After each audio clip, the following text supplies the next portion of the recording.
चलिए, तो अब हम अपना नेक्स्ट टॉपिक समझते हैं, बैटरी। देखो मैं एक चीज़ क्लियर कर देता हूँ, बैटरी एंड सेल दोनों अलग अलग होता है। ठीक है, सेल जो होता है हमारा सिंगल यूनिट कंटेन करके चलता है। ठीक है, और वो केमिकल एनर्जी को कन्वर्ट करता है इलेक्ट्रिकल एनर्जी में, बट वो लॉन्ग लास्टिंग नहीं होता है। बट जो बैटरीज होती है वो एक सीरीज होती है सेल की, एक साथ कनेक्टेड। ठीक है, और एक साथ कनेक्ट होने से उनका क्या होता है, उसमें मतलब 2 या 3 से ज़्यादा यूनिट आपकी हमको देखने को मिलती है। और जिस केस में क्या होता है, केमिकल रिएक्शन परफॉर्म करके वो एक हाई वोल्टेज फॉर्म में इलेक्ट्रिकल एनर्जी को प्रोड्यूस करती है। ठीक है, और बैटरी की खास बात यह है कि वो लॉन्ग लास्टिंग भी रहती है। तो समझ रहे हो, बैटरी क्या हो गया, 2 से ज़्यादा सेल्स को एक साथ सीरीज में कनेक्ट करना। ठीक है, और सेल क्या हो गया, वो तो सिंगल यूनिट होता है ना। तो दोनों में डिफरेंस तो है। तो अब हम जरा अपना टॉपिक स्टार्ट करते हैं, जो कि मेरे पास बैटरी। देखो भाई, बैटरी का कॉन्सेप्ट आप समझ ही गए होंगे कि these are source of electrical energy which may have one or more cells connected in series. ये तो मैं आपको ऑलरेडी बता चुका हूँ। बट खास बात इसमें क्या है कि good quality battery should be light. मतलब अगर आपको बैटरी की क्वालिटी अच्छी होनी चाहिए, मतलब अगर आपको अच्छी क्वालिटी में बैटरी चाहिए तो एक तो लाइट होनी चाहिए, कॉम्पैक्ट होनी चाहिए, और जो उसका वोल्टेज होता है ना, वो ऐसा नहीं होना चाहिए कि ज़्यादा, मतलब हद से कभी ज़्यादा कभी कम, मतलब बिल्कुल कांस्टेंट। इस तरीके से ही आपके जो जो बैटरीज होती हैं वो लॉन्ग लास्टिंग तक चल सकती हैं। ठीक है, अब एक खास बात जरा यहाँ पे देखना कि इसके दो टाइप्स होते हैं बैटरी के। एक होता है मेरे पास प्राइमरी बैटरी, एक होता है मेरे पास सेकेंडरी बैटरी। देखो मैं दोनों को अभी डिटेल में डिस्कस करूंगा। और वैसे तो प्राइमरी बैटरी बहुत सारे टाइप की होती है। ठीक है, मतलब जो जो मैंने यहाँ पे लिखे इनके अलावा भी होती है, but pre board and board के पर्सपेक्टिव से अगर देखा जाए तो ये इंपॉर्टेंट है। तो हम इन्हीं के बारे में डिस्कस करेंगे, इनकी मैकेनिज्म समझेंगे। ठीक है, इनमें हम समझेंगे कि किस तरीके से केमिकल रिएक्शंस के थ्रू इलेक्ट्रिकल एनर्जी को प्रोड्यूस किया जाता है। ठीक है, तो प्राइमरी बैटरीज में हम पढ़ेंगे सबसे पहले ड्राई सेल पढ़ेंगे, देन उसके बाद मर्करी सेल, ठीक है, जिसको हम बटन सेल भी बोलते हैं। फिर सेकेंडरी बैटरी में हम पढ़ेंगे lead storage battery and lithium ion battery. ठीक है, तो तुरंत इसके स्क्रीनशॉट ले लीजिए, फिर हम आगे जो हम डिस्कस करने वाले हैं वो हम सबसे पहले करेंगे प्राइमरी बैटरीज। ठीक है,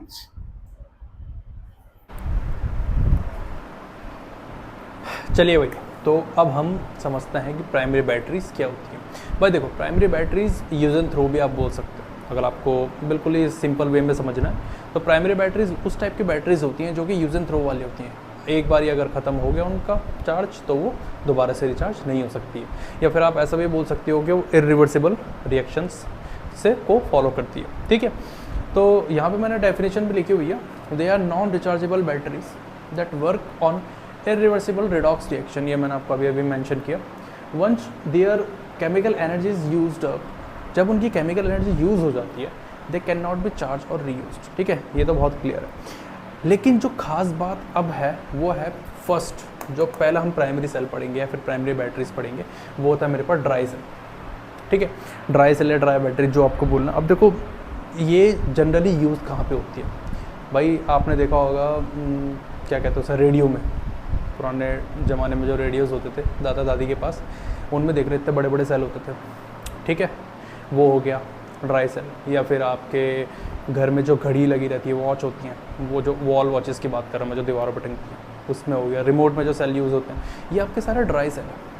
ठीक है, बट ये ड्राई सेल है क्या, इसमें क्या होता है, कौन सा पार्ट एनोड होता है, कौन सा कैथोड होता है, तो वो हम समझते हैं। तो देखो यहाँ पे एक स्ट्रक्चर भी बना रखा है मैंने। ठीक है, इसमें क्या क्या नीड है पहले मैं आपको समझा देता हूँ। स्ट्रक्चर में देखो, जो सबसे टॉप वाला पार्ट होता है ना, वो होता है हमारा पॉजिटिव टर्मिनल, और जो नीचे वाला पार्ट होता है वो होता है हमारा नेगेटिव टर्मिनल। ठीक है, आपको पता ना पॉजिटिव नेगेटिव का कॉन्सेप्ट। अच्छा, जो ये बाहर का देख रहे हो सिंपल, ये बाहर का, ये जिंक की वेसल से बनाया जाता है, मतलब जिंक के थ्रू बनाया जाता है। और यही पार्ट मेरा पता है क्या होता है, एनोड का होता है।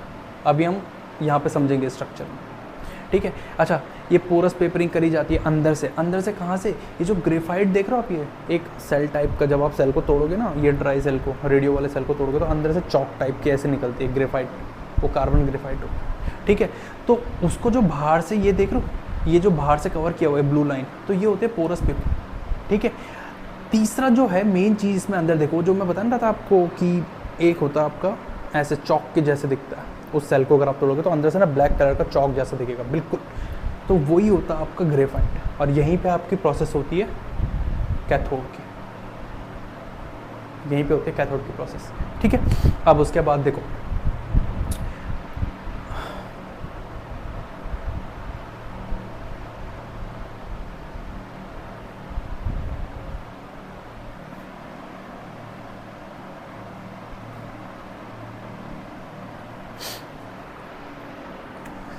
चलिए भाई, तो अब हम समझते हैं प्राइमरी सेल क्या होता है या फिर प्राइमरी बैटरी क्या होती है। देखो, ये आपके नॉन रिचार्जेबल बैटरीज होती हैं, जिनको अगर एक बार ही आपने यूज़ कर लिया, इनका चार्ज अगर ख़त्म हो गया तो आप इनको दोबारा से रिचार्ज नहीं कर पाओगे। सिंपल है, ठीक है।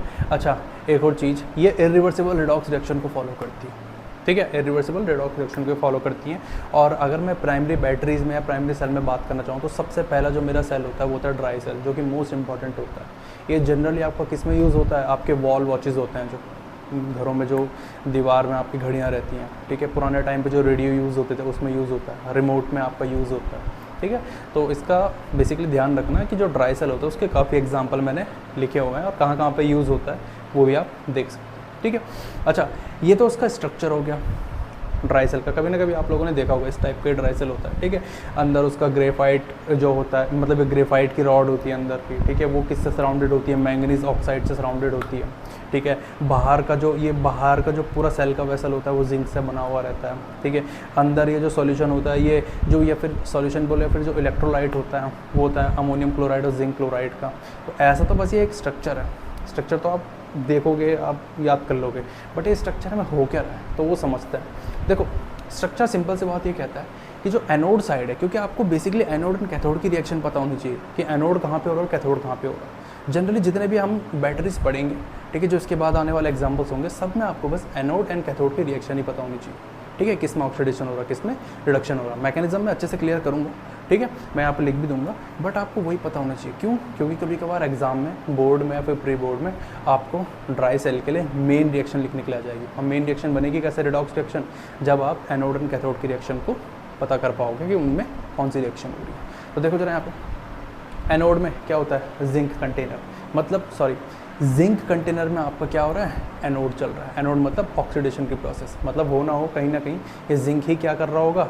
आपकी ऑक्सीडेशन की प्रोसेस को कर रहा होगा, इलेक्ट्रॉन को लूज करके। कैथोड कहाँ पे होगा? अब देखो, कैथोड होता है आपका ये है ना, ये कार्बन ग्रेफाइट, ये जो सराउंडेड हो रखी है, किसके थ्रू सराउंडेड हो रखी है? मैंगनीज ऑक्साइड के थ्रू, ठीक है, या फिर मैंगनीज डाइऑक्साइड के थ्रू आप बोल सकते हो। तो ये जो है ना मैंगनीज डाइऑक्साइड, यही आपकी रिडक्शन की प्रोसेस को करता है, और यही इसलिए हम बोलते हैं इसको कैथोड। पूछ लेंगे अगर आपसे कौन सा इलेक्ट्रोलाइट यूज़ किया जाता है, तो आपके पास इलेक्ट्रोलाइट यूज़ किया जाता है अमोनियम क्लोराइड या फिर जिंक क्लोराइड का, दोनों का साथ में कॉम्बिनेशन रहता है, ठीक है। तो ये तो पूरा एक स्ट्रक्चर है, ठीक है, आप इसको ईजिली समझ सकते हो, क्योंकि देखो यार, यहाँ इसके थ्रू आप समझ नहीं पाओगे, इसके थ्रू तो बस आप डायग्राम भी बना सकते हो। जनरली जो मेन है वो यहाँ से पॉइंट है, ये समझो, मेन एनोड एंड कैथोड है। तो इसका तुरंत स्क्रीनशॉट लीजिए, फिर उसके बाद मैं आपको मैकेनिज्म भी समझाता हूँ और मेन रिएक्शन भी समझाता हूँ कि इसमें होता क्या क्या है, ठीक है। इसको नोट करिए। चलिए, तो अब समझिए यहाँ पे मैकेनिज्म किस तरीके से हमारे पास ये जो इलेक्ट्रोलाइसिस की प्रोसेस है या फिर जो इलेक्ट्रिसिटी जनरेट,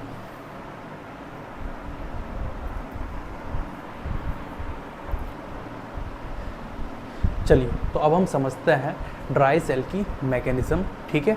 और मैकेनिज्म के साथ साथ हम इसकी मेन रिएक्शंस भी देखेंगे कि कौन सी आपको मेन रिएक्शन है जो इसकी याद रखनी है। देखो भाई, मैकेनिज्म में पहले समझो कि मैकेनिज्म में क्या हो रहा है। जो जिंक है वो किसके जैसे बिहेव कर रहा है? एनोड के जैसे, और वो ऑक्सीडाइज हो रहा है, मतलब वो इलेक्ट्रॉन को लूज तो कर रहा होगा, ठीक है।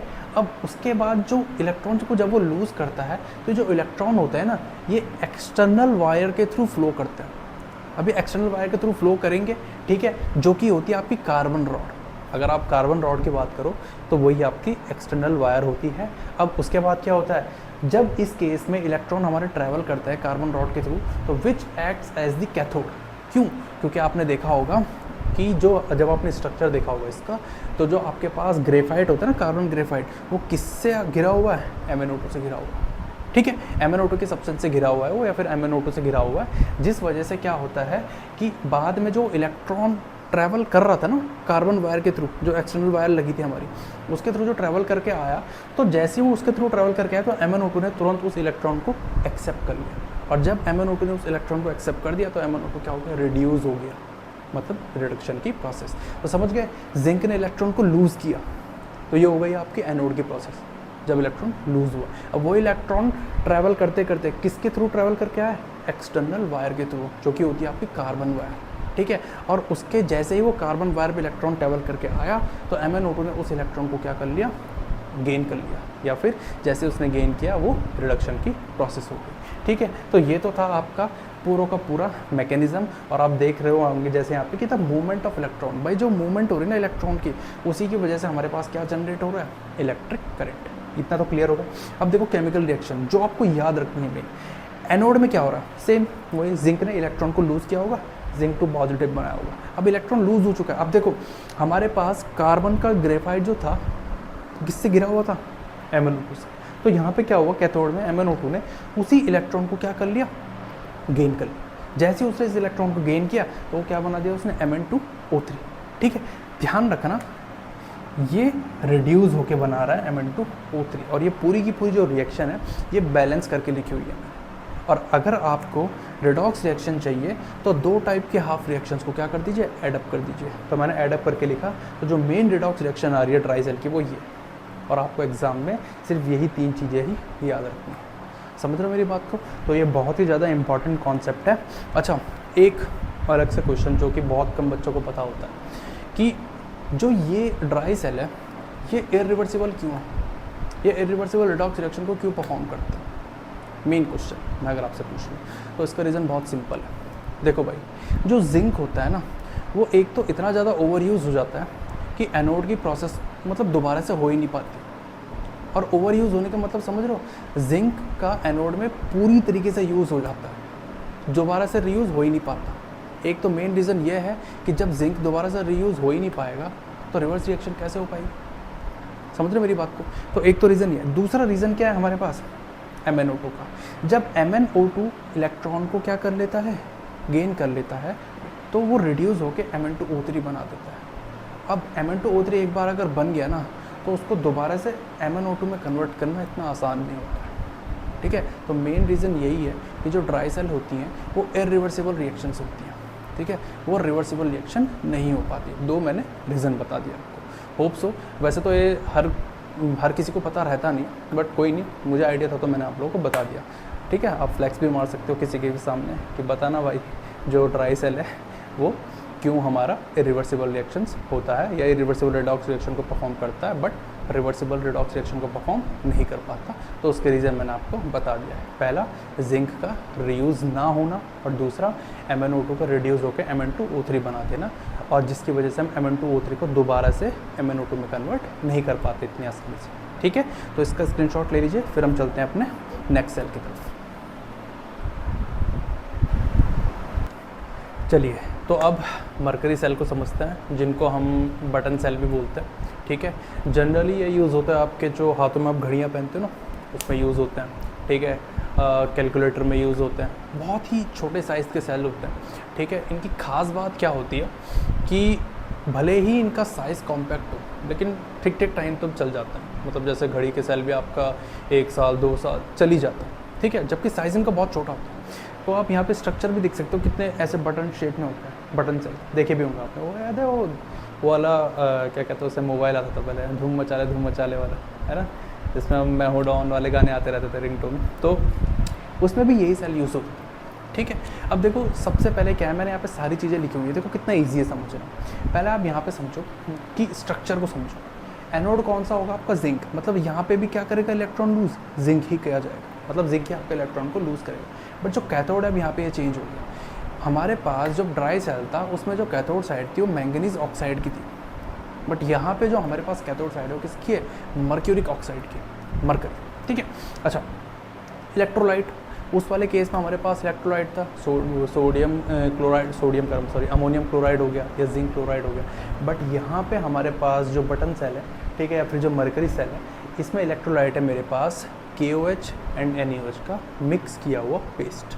ठीक है, अच्छा यहाँ पे मिक्स किया रहता है इस टाइप में। ठीक है, अच्छा एक चीज़ यहाँ पे थोड़ा सा हम आगे चलते हैं, इससे पहले कि हम केमिकल रिएक्शन में चले, थोड़ा यहाँ पे मैकेनिज्म पे ध्यान दो, जरा मैकेनिज्म को समझो। हो क्या, जिंक क्या कर रहा है, ऑक्सीडेशन की प्रोसेस कर रहा है इलेक्ट्रॉन को लूज़ करके, ये हमने पता है, पहला स्टेप यही है। दूसरा क्या हो रहा है, जो मरकरी ऑक्साइड हो रहा है ना वो रिडक्शन कर रहा है, क्योंकि जिंक के थ्रू लूज़ किया हुआ इलेक्ट्रॉन को मरकरी क्या कर दे रहा, एब्जॉर्ब कर दे रहा और अपने पेरेंट फॉर्म में आ जा रहा, जो कि लिक्विड फॉर्म होती है उसकी।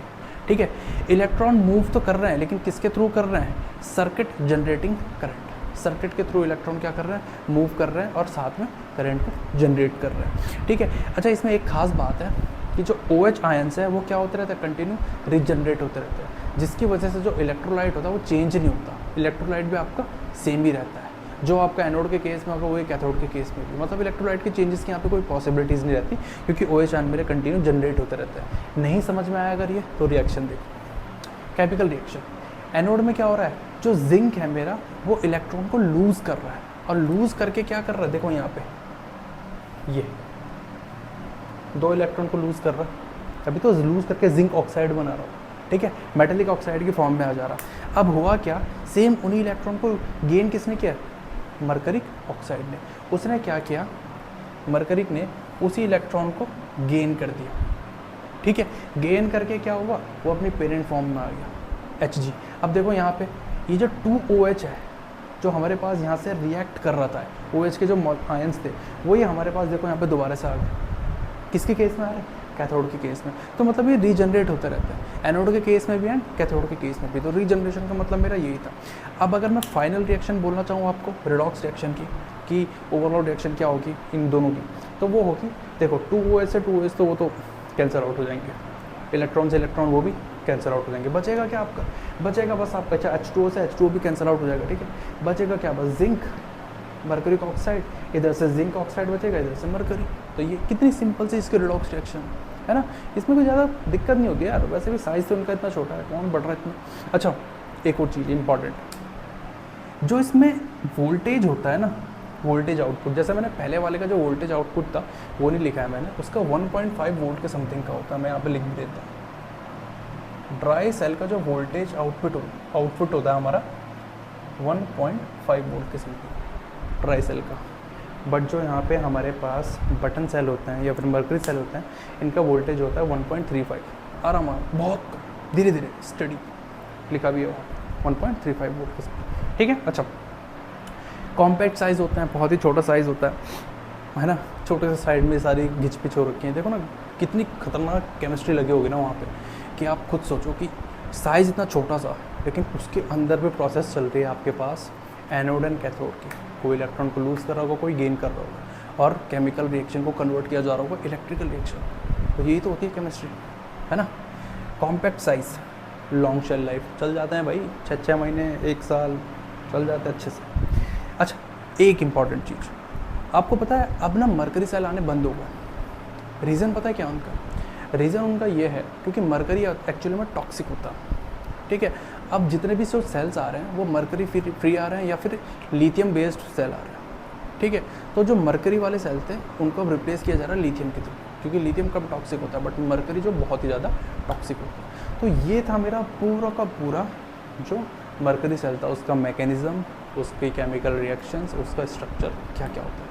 ठीक है, तो पहले आप इसका स्क्रीनशॉट ले लीजिए, चलो स्क्रीनशॉट बाद में ले लेना अभी, बट एक छोटा सा कॉन्सेप्ट समझो।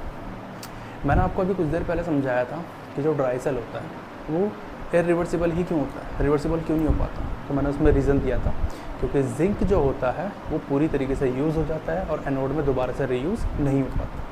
दूसरा मैंने दिया था मैंगनीज ऑक्साइड का, वो रिड्यूस होकर Mn2O3 बना देता है, और Mn2O3 को MnO2 में कन्वर्ट करना इतना आसान नहीं होता। बट आपको पता है एक इम्पॉर्टेंट चीज़ बताता हूँ मैं आपको, कि ये जितने भी हमारे पास ये प्राइमरी सेल्स होते हैं ये इरिवर्सिबल ही क्यों रहता है पता है, क्योंकि इनको ना डिज़ाइन ही ऐसा किया जाता है कि करंट एक ही डायरेक्शन में फ्लो। समझ रहे मेरी बात को मैं क्या कहना चाह रहा, मैं ये कहना चाह रहा कि इनको इस तरीके से डिज़ाइन किया जाता है प्राइमरी सेल को कि करंट सिर्फ एक ही डायरेक्शन में फ्लो करे। क्लियर है भाई, यहाँ तक समझ में आ गया होगा आप लोगों को। दूसरी मेन चीज़, ना तो इनमें हमको सेफ्टी मैकेनिज़्म दिया जाता है, ना ही हमको इसमें चार्जिंग इनपुट दिया जाता है कि चार्ज करने के लिए। ठीक है, मतलब यार कुछ दिया ही नहीं रहता ना, ना चार्ज कंट्रोलर दिया रहता, कुछ भी नहीं दिया रहता इसमें। कहाँ करोगे सेल को, कहाँ से चार्ज करोगे, कुछ नहीं दिया रहता। लेकिन फिर भी अगर आप अपना दिमाग लगा के भाई आपके अंदर का साइंटिस्ट जाग गया और आप ट्राई कर रहे हो कि प्राइमरी सेल्स को हम फोर्सफुली चार्ज करेंगे, तो ज़्यादा से ज़्यादा 2 ही चीज़ें होंगी बेटा। एक, या तो फिर बैटरी जो होगी वो लीक करने लग जाएगी, और दूसरा पता ही आपको ब्लास्ट हो जाएगा, है ना। तो मेन रीज़न यही है, इनको जानबूझ के डिज़ाइन ही इस तरीके से किया जाता है कि एक तो ये सेफ्टी भी देखी जाती है इनमें। और दूसरी मेन चीज़ इनमें पता है क्या है, दूसरी मेन चीज़ इनमें यह है कि इलेक्ट्रॉन सिर्फ एक ही डायरेक्शन में मूव करता है। तो इनको इसी तरीके से डिज़ाइन किया जाता है कि ये सिर्फ इरिवर्सिबल रिएक्शन ही प्रोसेस कर सकते हैं, रिवर्सिबल रिएक्शन कोई प्रोसेस नहीं कर पाते। ठीक है, तो ये कॉन्सेप्ट था हमारा प्राइमरी सेल का। अब हम बात करेंगे अपने सेकेंडरी सेल की, जिसमें हम लेड स्टोरेज बैटरी को भी पढ़ेंगे, जो कि काफ़ी इंपॉर्टेंट है। ठीक है, इसका स्क्रीनशॉट ले लीजिए। चलिए, तो अब सेकेंडरी बैटरी को समझते हैं कि सेकेंडरी बैटरीज हमारी किस टाइप की होती हैं। देखो, सेकेंडरी बैटरीज हमारी चार्जेबल होती हैं। ठीक है, और अगर ये चार्जेबल होती है तो इट मीन्स ये रिवर्सिबल रिएक्शंस को परफॉर्म कर रही होंगी, या फिर आप ये भी कह सकते हैं कि रिवर्सिबल रिडॉक्स रिएक्शन को परफॉर्म कर रही होंगी। ठीक है, अगर इसके डेफिनेशन देखें तो इसकी डेफिनेशन भी सिंपल है, they are rechargeable batteries, they work on reversible redox reaction, जिसमें जो इलेक्ट्रिसिटी है आपकी वो क्या करती होती है, वो जनरेट होती रहती है, किसके थ्रू, रिवर्स रिएक्शन के थ्रू। ठीक है, तो वो अभी हम समझेंगे पूरा कैसे। जो फर्स्ट एग्जांपल है ना मेरा इसका, जो हम सेकेंडरी बैटरीज में पढ़ेंगे, लेड एसिड बैटरी या फिर लेड स्टोरेज बैटरी भी हम इनको कहते हैं। जनरली ये हमारे घर में जो इन्वर्टर्स होते हैं या फिर जो हमारी व्हीकल्स होती हैं, कार हो गई, बाइक हो गई, ठीक है, या फिर यूपीएस सिस्टम हो गए, उनमें हम जनरली लेड स्टोरेज बैटरी को यूज़ करते हैं। देखो, इस टाइप पे कुछ बैटरी होती है। ठीक है, ये मैंने स्ट्रक्चर बना रखा है। अच्छा, इसमें एक खास बात ध्यान से देखना, एनोड एंड कैथोड टर्मिनल तो आपको दिख रहे होंगे, बट इसमें ना दो टाइप की जो रॉड है वो लगी हुई है। जो ब्लू वाली है वो मैंने इंडिकेट कर रखी लेड से, और जो रेड वाली है वो मैंने इंडिकेट कर रखी लेड ऑक्साइड से।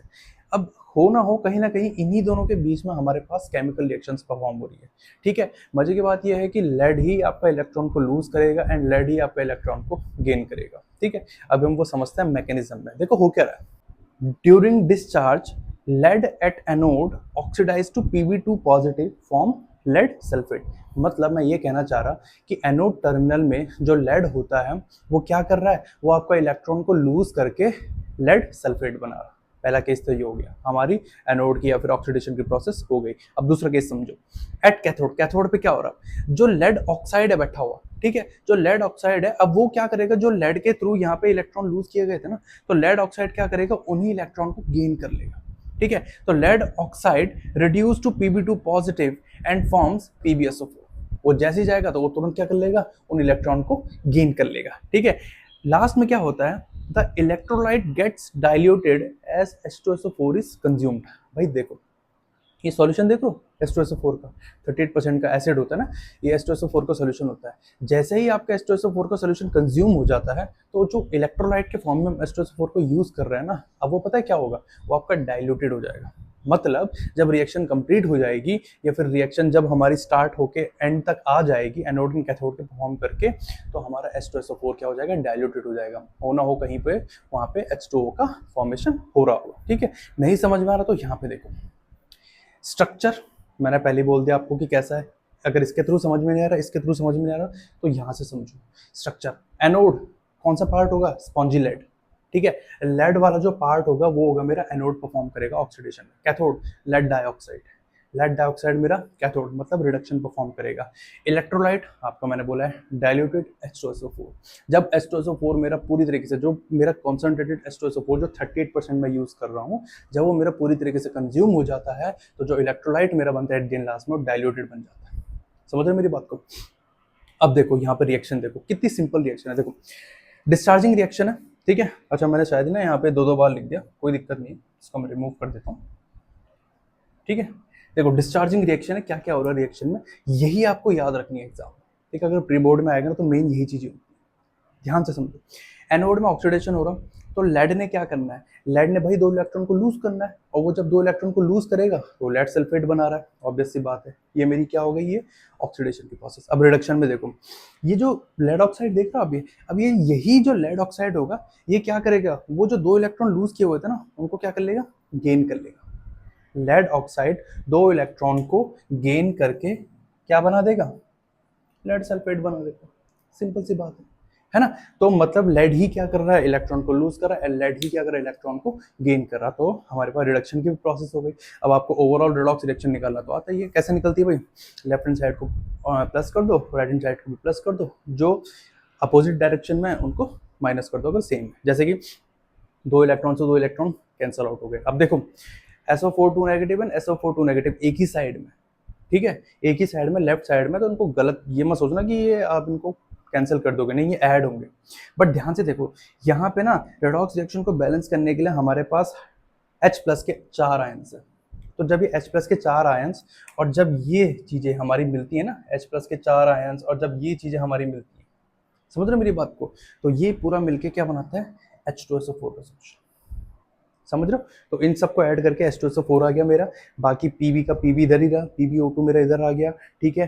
2H2SO4 इनको ऐड करके हो गया, बाकी 2 इलेक्ट्रॉन से 2 इलेक्ट्रॉन तो कैंसिल आउट हो गए थे, और राइट हैंड साइड में क्या बचा है, lead sulphate and 2 moles of H2। Clear, इतना सा है, ठीक है। तो यही था आपका लेड स्टोरेज बैटरी, जो कि बहुत सिंपल कॉन्सेप्ट में मैंने आप लोगों को समझाया। अब देखो, इसी में क्वेश्चन पूछ लेता हूँ एक मस्त इंटरेस्टिंग सा।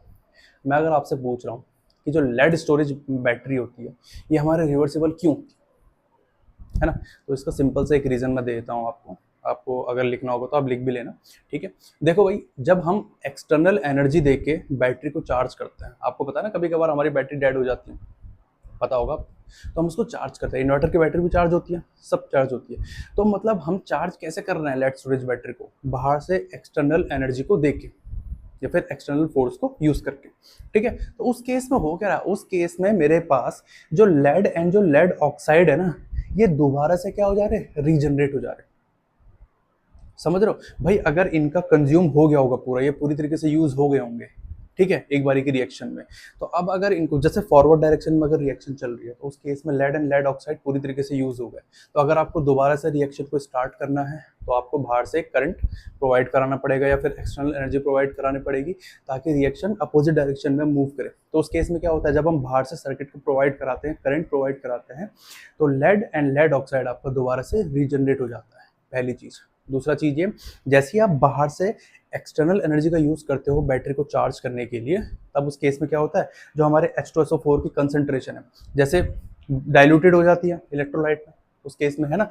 लेकिन जैसे ही आप बाहर से एक्सटर्नल एनर्जी को देते हो लेड स्टोरेज बैटरी को चार्ज करने के लिए, तो H2SO4 की कंसंट्रेशन भी आपकी क्या हो जाएगी, इंक्रीज हो जाएगी। तो यही दो रीजन है आपके। कौन कौन से रीजन मैंने बोला, एक, जब आप बाहर से एनर्जी देते हो तो लेड एंड लेड ऑक्साइड दोबारा से रीजनरेट हो जाता है। दूसरा रीजन है कि बाहर से जैसे ही आप एक्सटर्नल सोर्स देते हो बैटरी को चार्ज करने के लिए, तो जो H2SO4 की कंसंट्रेशन है वो भी इंक्रीज हो जाती है। तो यही रीजन है आपका कि जो लेड स्टोरेज बैटरी है वो आपकी क्या हो जाती है, रिवर्सिबल रेडॉक्स रिएक्शन को परफॉर्म करती है। ठीक है, होप सो आपको क्लियर हुआ हो। तो इसको जरा प्लीज जल्दी से इसको स्क्रीनशॉट ले लीजिए, फिर हम दूसरे जो इसका एग्जांपल है उसकी तरफ चलते हैं। चलिए, तो अब बात करते हैं हम अपने लिथियम आयन बैटरी के बारे में। मैंने इस एग्जांपल को इसलिए लिया है क्योंकि बहुत ज़्यादा इंपॉर्टेंट होता है, और जो हम मतलब अपनी लाइफ में जिसके बिना हम रह नहीं सकते, जैसे मोबाइल हो गया, है ना, उनमें हम इनका यूज़ करते हैं। देन उसके बाद लैपटॉप्स में हम इनका यूज़ करते हैं, ठीक है। मतलब और भी कई जगह पे हम यूज़ करते हैं, जैसे कि मोबाइल फ़ोन हो गया, लैपटॉप हो गया, या फिर अच्छा एक और इलेक्ट्रिक व्हीकल जो आजकल नई बन रही ना इलेक्ट्रिक व्हीकल, उस पर भी यूज़ होते हैं, ठीक है। तो देखो यार, डायग्राम तो ये है इसका। अब जहाँ तक मुझे लगता है डायग्राम को आप समझ नहीं पाओगे, बट फिर भी मैं आपको थोड़ा बहुत सिंप्लीफाई कर देता हूँ। देखो, यहाँ पे हमारे पास क्या होता है, एक जो एनोड पार्ट है वो क्या होता है, वो ग्रेफाइट से मिक्स रहता है, लिथियम एंड ग्रेफाइट मिक्स। और ये जो एक्स होता है, यहाँ पे डिपेंड करता है कि एक्स हमारे पास क्या है, कोई भी किसी भी टाइप का मेटल हो सकता है, ठीक है। एक्स किसी भी टाइप का मेटल हो सकता है, ध्यान रखना, चाहे वो मैंगनीज हो, चाहे वो कुछ भी हो। जैसा यहाँ पे ये देख रहे हो आप, ये LiCO को यूज किया हुआ, CO क्या है, कोबाल्ट है, तो मैंने एक मेटल यूज कर रखा है। देखो, cathode part, anode part, anode part से इलेक्ट्रॉन को लूज किया जा रहा है, और कहाँ देखो इलेक्ट्रॉन का फ्लो देख रहे हो, लेफ्ट टू राइट कैथोड के साइड, तो वहाँ गेन किया जा रहा है। तो लिथियम के थ्रू ये प्रोसेस हो रही है, ठीक है। लिथियम इलेक्ट्रॉन को लूज कर रहा है, लिथियम इलेक्ट्रॉन को गेन कर रहा है। अच्छा, इसमें अगर आपको यहाँ के थ्रू थोड़ा समझ में दिक्कत आ रही हो, तो जरा इसका स्ट्रक्चर पे ध्यान दो, ठीक है। जो इसका स्ट्रक्चर है, यहाँ पे देखो, एनोड पार्ट होता है हमारा कार्बन ग्रेफाइट, ठीक है। एनोड पार्ट कौन सा होता है हमारा, कार्बन ग्रेफाइट। मतलब हो ना हो कि जो हमारे पास ये जो लिथियम है ना, जो इलेक्ट्रॉन को लूज करवाने में हेल्प कर रहा, या लिथियम को इलेक्ट्रॉन लूज कराने में जो हेल्प कर रहा, वो क्या होता है हमारे पास, वो कार्बन ग्रेफाइट ही करता है। इसलिए हमारे पास कार्बन ग्रेफाइट में एनोड की प्रोसेस होती है। दूसरा क्या है, कैथोड। कैथोड कहाँ पे हो रहा है, कैथोड होता है हमारा लिथियम मेटल ऑक्साइड में। लिथियम मेटल ऑक्साइड मतलब मैंने आपको बोला ना, मेटल कोई भी हो सकता है, मैंगनीज भी हो सकता है आपका, ठीक है, कॉपर भी हो सकता है, कोई भी हो सकता है। तो हमने यहाँ पे लिथियम कोबाल्ट ऑक्साइड का यूज कर रखा है। ठीक है, अच्छा इलेक्ट्रोलाइट, इलेक्ट्रोलाइट की खास बात है, इलेक्ट्रोलाइट है हमारे यहाँ पे जैसे लिथियम सॉल्ट। ठीक है, तो लिथियम सॉल्ट में हमने LiPF6, ठीक है, LiPF6, तो ये एक्चुअली में क्या होता है, लिथियम हेक्साफ्लोरोफॉस्फेट बोलते हैं इसे, क्या बोलते हैं इसे, लिथियम हेक्साफ्लोरोफॉस्फेट। तो ये एक्चुअली में क्या होता है कि ये एज अ इलेक्ट्रोलाइट हमारा यूज होता है लिथियम आयन बैटरी। ठीक है, तो ये जो देख लो ये साइड साइड पे जो हमारा पूरा का पूरा ये जो रहेगा ये पोर्शन, ये हमारा क्या रहता है, ये इसी का रहता है LiPF6 का। ठीक है, अब देखो अगर अभी भी आपको ऐसा दिक्कत हो रहा है तो अब वो तो खैर आप एट द लास्ट में रिएक्शन में समझ ही जाओगे। तो यहाँ पे जरा इधर देखो मैकेनिज्म में, तो मैकेनिज्म में मैंने लिखा हुआ है यहाँ पे ड्यूरिंग डिस्चार्ज, जब डिस्चार्ज हो रहा है तो हमारे पास क्या हो रहा है, जो लिथियम आयंस होते हैं वो मूव करते हैं। ठीक है, मूव करते हैं फ्रॉम दी एनोड, एनोड से वो मूव करते हैं उसके आयंस किसकी तरफ, कैथोड की तरफ। ठीक है, तो यही रिएक्शन चल रही है, आपको अगर इसको समझना है ना इजी वे में, तो यहाँ पे जो आयंस है वो बस मूव ही कर रहे हैं, या तो फिर कैथोड से एनोड, एनोड से कैथोड, सिंपल सी बात है। तभी आपकी जो केमिकल एनर्जी कन्वर्ट हो रही है किसमें, इलेक्ट्रिकल एनर्जी में। ठीक है, तो ये तो ड्यूरिंग डिस्चार्ज पे हमारे वो है कि लिथियम आयन आपके मूव कर रहे हैं एनोड से कैथोड की तरफ। फिर ड्यूरिंग चार्जिंग, अब चार्ज के टाइम पे, चार्ज के टाइम पे क्या हो रहा है भाई, तो डिस्चार्ज के टाइम पे था ना, अभी क्या है चार्ज के टाइम पे, तो चार्ज के टाइम पे अब कहानी उल्टी हो जाएगी। अब लिथियम आयंस कहाँ से फोर्स, लिथियम आयंस को फोर्स किया जाएगा। ठीक है, कि आप जहां से आए थे ना अब उधर को ही चले जाओ। मतलब अगर ये एनोड साइड से कैथोड की साइड में आए थे डिस्चार्ज के टाइम पे, तो चार्जिंग के टाइम पे कैथोड से एनोड की तरफ ट्रेवल करेगी। समझ रहे हो मेरी बात को, तो यही पूरी रिएक्शन है। और अगर आपको रिएक्शन देखनी है तो जरा ध्यान से देखो, यहाँ पे एनोड साइड में क्या हो रहा होगा, जो लिथियम ग्रेफाइट है मेरा वो क्या कर रहा है उस केस में, देखो जरा, मैंने बोला ना ग्रेफाइट ही हेल्प करता है लिथियम से इलेक्ट्रॉन को निकलवाने में, इसलिए मैंने बोला कि जो एनोड पार्ट है वो मेरा ग्रेफाइट है। ठीक है, तो अब देखो यहाँ पे लिथियम ने एक इलेक्ट्रॉन को लूज कर दिया, तो ये रिएक्शन हुई मेरे एनोड की। अब सेम इसी इलेक्ट्रॉन को कौन गेन करेगा, देखो लिथियम ही गेन करेगा, और वो गेन करके बना क्या रहा है, वो गेन करके बना रहा है लिथियम कोबाल्ट ऑक्साइड।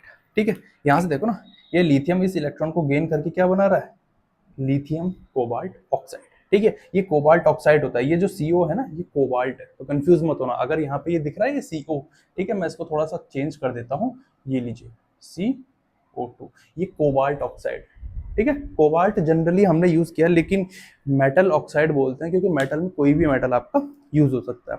तो रिडॉक्स रिएक्शन जो बनेगी क्या बनेगी आप देख लो, ऐड कर लो लेफ्ट हैंड साइड वालों को, राइट साइड वालों को, आपके अपने आप ही बन जाएगी, lithium graphite plus cobalt oxide gives, जो ग्रेफाइट का फॉर्म होगा एंड लिथियम कोबाल्ट ऑक्साइड। तो ये मेरे पास प्रॉपर है क्या हो जाएगी, रिडॉक्स रिएक्शन हो जाएगी। अब देखो इसमें ना एक, अगर आपको थोड़ा सा समरी दे दूं मैं, अगर इसमें आपको प्रॉब्लम हो रही होगी, ठीक है, वैसे बहुत कम पूछा जाता है एग्जाम में, बट फिर भी थोड़ा जनरल पर्पस के लिए आपको याद रहना चाहिए। जैसे मैं आपको बता देता हूँ कि यहाँ पे सारी कंडीशंस क्या हो रही है, यहाँ पे सारी कंडीशंस हो रही है आयंस का मूवमेंट। कोई आयन आपका एनोड से कैथोड पे जा रहा है, ठीक है, जब वो डिस्चार्ज हो जा रहा है, लेकिन जैसे आप अगर आप चार्ज करने जा रहे हो उसको, तो कैथोड से एनोड की तरफ भेजा जा रहा है। इसी तरीके से तो आप यूज़ कर रहे हो। भाई आप अभी मेरा मोबाइल है, ठीक है, मैं अभी उसको चार्ज नहीं कर रहा, ठीक है, जैसे जैसे धीरे धीरे करके जो डिस्चार्ज, जब वो डिस्चार्ज हो जाएगा ना, तो उस केस में क्या हुआ होगा, तो जो मोबाइल की बैटरी का क्या हुआ होगा, एनोड साइड से कैथोड साइड में उसने अपने आयन को भेजा होगा। समझ रहे हो, वो भी किसने, लिथियम ने। ठीक है, लेकिन जब मैं उसको एक्सटर्नल सोर्स के थ्रू फोर्सफुली चार्ज करने के लिए ट्राई करूंगा, फोर्सफुली चार्ज मतलब in the sense external energy को देके। भाई जब आपके फोन हो गया, लैपटॉप हो गया, डेड हो जाते हैं, तो आप उनको चार्ज करते हो ना, तो एक्सटर्नल सोर्स ही तो हुआ। तो मैंने भी एक्सटर्नल सोर्स से उसको चार्जिंग करना स्टार्ट किया, तो उस केस में क्या होता है, इनको फोर्सफुली किया जाता है। क्या फोर्सफुली किया जाता है कि भाई लिथियम का जो आयन जहां से आया था उसको वहीं भेज दीजिए, तभी तो रिवर्सिबल रिएक्शन परफॉर्म करेगा, मतलब वो उल्टी रिएक्शन परफॉर्म करता है। और इसी वजह से आपके पास जो केमिकल रिएक्शंस है वो आपकी इलेक्ट्रिकल एनर्जी को प्रोड्यूस करती है। ठीक है, तो यही पूरा कॉन्सेप्ट है इसका लिथियम आयन बैटरी का, कि आपके जो आयंस होते हैं वो ट्रेवल करते हैं एनोड से कैथोड एंड कैथोड से एनोड, किस टाइम पे, डिस्चार्जिंग के टाइम पे या फिर चार्जिंग के टाइम पे। जो रिएक्शन है ओवरऑल, आप ओवरऑल रिएक्शन को भी याद कर सकते हो, या फिर कभी कभार जो ये होता है ना इलेक्ट्रोलाइट पूछ लेते हैं कि किसमें कौन सा इलेक्ट्रोलाइट यूज होता है, एनोड पार्ट कौन सा है, कैथोड पार्ट कौन सा है, वो वाला। ठीक है, तो इसका तुरंत स्क्रीनशॉट ले लीजिए। फिर हम चलते हैं अपने एक लास्ट इंपॉर्टेंट टॉपिक की तरफ। ठीक है, और उस टॉपिक को मैं कवर करूंगा एक सेपरेट वीडियो में। ठीक है, और वो सेपरेट वीडियो मैं इसलिए लेके आना चाहता हूँ क्योंकि वो इंपॉर्टेंट टॉपिक तो है ही है, लेकिन उससे ना बोर्ड में क्वेश्चन रिपीट होता है। ठीक है, तो दो टॉपिक अब आपके बचे हुए हैं, एक फ्यूल सेल और एक आपका बचा हुआ है कोरोजन। तो मैं उन दोनों को अच्छे से एक्सप्लेन करूंगा आपका, जो इसके बाद आने वाली मेरी जो इस चैप्टर की लास्ट वीडियो होगी उसमें, ठीक है। होप सो अभी तक आपने जितनी भी मैंने इलेक्ट्रोकेमिस्ट्री के ऊपर वीडियो बनाई है आपने अच्छे से सीखा होगा, आपने अच्छे से समझा होगा, ठीक है। प्लीज़ वीडियो को रिवाइंड करके देखते रहा करो, तभी आपको थोड़ा हेल्प भी मिलेगी, ठीक है। अच्छा, एक और चीज़ मैं थोड़ा सा क्लियर कर देता हूँ। अगर कोई डाउट रहता है तो कमेंट सेक्शन में डाल दीजिएगा, ठीक है। मैं देख लूंगा, मेरे को मैं रिप्लाई भी कर लूंगा, बट अपने डाउट क्लियर किया करो, ठीक है। और वीडियो पूरी देखा करो, ठीक है। क्योंकि देखो यार, थोड़ा बहुत तो मेहनत लगती है हमारी, चलो जैसा भी हो, थोड़ा बहुत बोले या ज़्यादा बोले, लेकिन मेहनत तो लगती है, ठीक है। तो होप सो कि आप मेरी वीडियो को देखो और मेरी वीडियो से आपको थोड़ा हेल्प मिले बोर्ड के लिए, ठीक है। एंड मैं ट्राई करूँगा कि और सारे चैप्टर की वीडियो भी मैं जल्द से जल्द कवर करूँ, ठीक है। अगर देखो आप सपोर्ट करोगे तो फिर मैं जल्दी जल्दी वीडियो बनाने का भी ट्राई करूँगा, क्योंकि थोड़ा सा टाइम मिलता है नहीं, ठीक है। आजकल काम बहुत ज़्यादा रहता है, तो उस वजह से भी थोड़ा वीडियोस डिले होती हैं। बट उम्मीद है कि आप लोग ऐसे सपोर्ट करते रहोगे। तो प्लीज़ थोड़ा सा वीडियो को अच्छे से देखो, डाउट आता है तो कमेंट में डालो, ठीक है। एंड देन उसके बाद में नई नई वीडियो के लिए जल्द से जल्द मतलब अपना टाइम निकाल के नई नई वीडियो को भी इस चैनल पे डालता रहूँ, ठीक है। सो ओके, फिर आज के लिए इतना ही। Have a good day, bye bye.